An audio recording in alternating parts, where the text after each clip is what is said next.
Xavi and Iniesta were in their heyday. But I absolutely remember the size of the stadium. So for our players, some young players that we've got, we know in the squad, but also we have some players that have achieved a lot.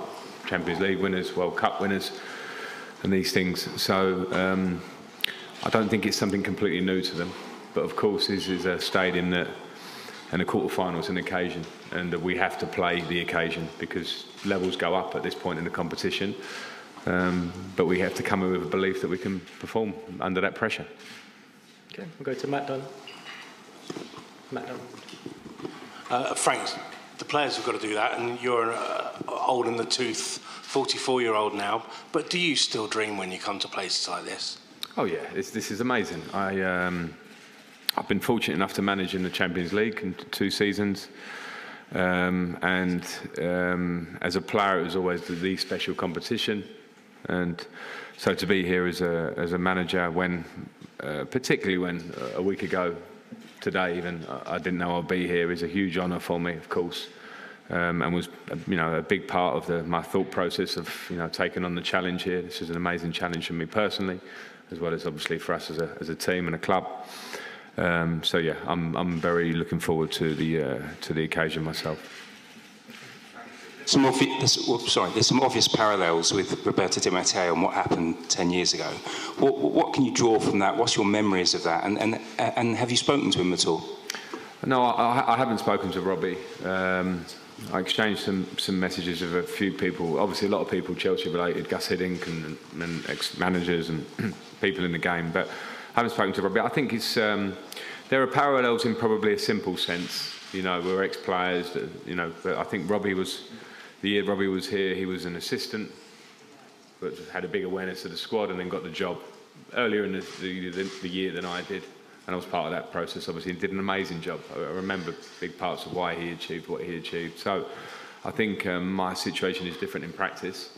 I do have an awareness of the squad, but not a close hand to all of them. But yeah, I think I have to be careful making that parallel, because also we have very tough games in front of us starting tomorrow. So there's a lot of work to be done, but we're very committed to trying to if we can, create our own little bit of history. But the steps in front of us are very difficult, of course. Okay. Go to Nizar Kinsella.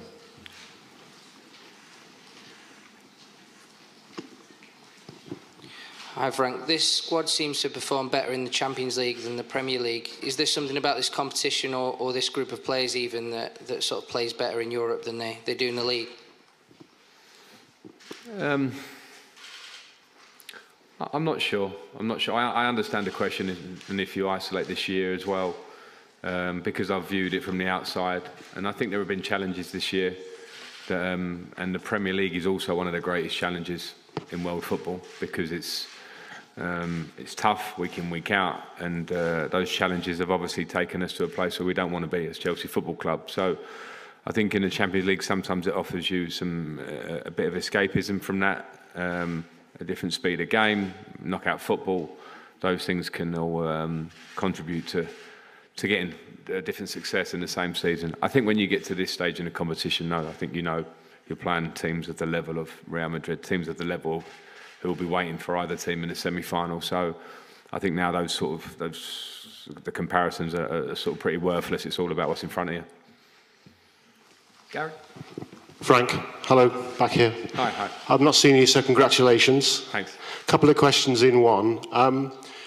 Reports that Todd Boehly took advice from James Corden about appointing you. And when it comes to winning this competition, are Real Madrid in a league of their own? Wow. Yeah, I saw the headline of James Corden, and I'm absolutely not aware whether it's true or not, but it's obviously a great headline to put together with casually from the outside. So I think when I look at the success of Todd Boehly, the owners of Chelsea Football Club, I think you have to respect that success and respect the idea that they will probably make decisions based more than a conversation with one person. So that's as much as I'm going to give your 2 questions.